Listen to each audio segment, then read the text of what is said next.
Now, our correspondent Jack Barton is joining us on the phone from Kabul. Thank you so much for joining us this hour, Jack. Tell us more about the deal. When is it expected to be signed? Well, the deal was expected to be signed this morning, and then we were expecting a press conference almost 2 hours ago. It was supposed to have taken place at the presidential palace with President Ashraf Ghani, as well as NATO Secretary General Jens Stoltenberg and the U.S. Secretary of Defense Mark Esper.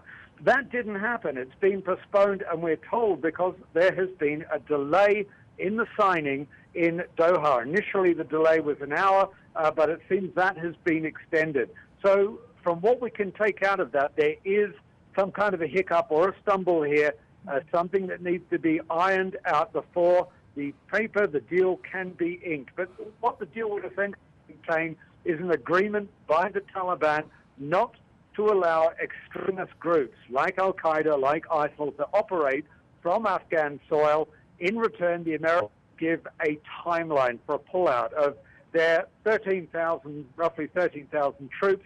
But one would assume that the rest of the coalition forces would also withdraw around that time. And in total, of 39 countries, there's around 17,000 troops still here. But again, the signing was expected around about 4 hours ago. Still hasn't happened. The big announcement from the Afghan government on how they'll move forward with the Taliban as consequences also been postponed. We're still waiting for that to happen. Right, and now looking at this more broadly, what will it mean for Afghanistan and the region as a whole? Have you been talking to any Afghan people about it? Yeah, I've been talking to lots of Afghan people. I've been talking to people on the street, analysts, experts. Essentially, there is a big sense of optimism here. Everybody wants the war to end. Everybody wants a peace process. This deal itself wouldn't be a peace deal, but it would be the beginning of a process leading towards, such a peace agreement. And it would be very symbolic. It certainly would be a very historic day if that deal can be signed, potentially signaling the end of America's longest-running war. However, amongst all of the hope here, there is also a lot of skepticism in the urban areas.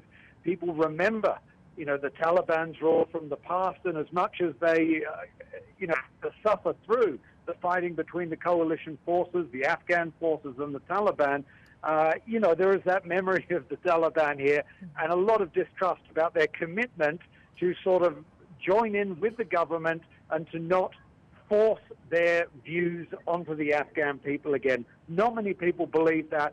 And there are concerns in a lot of quarters. It could lead back into another civil war, the same sort of situation or set of circumstances that was seen after the Soviet withdrawal. So that is a big worry here. The people hope, this will go forward in good faith. They know it's not going to be a quick process.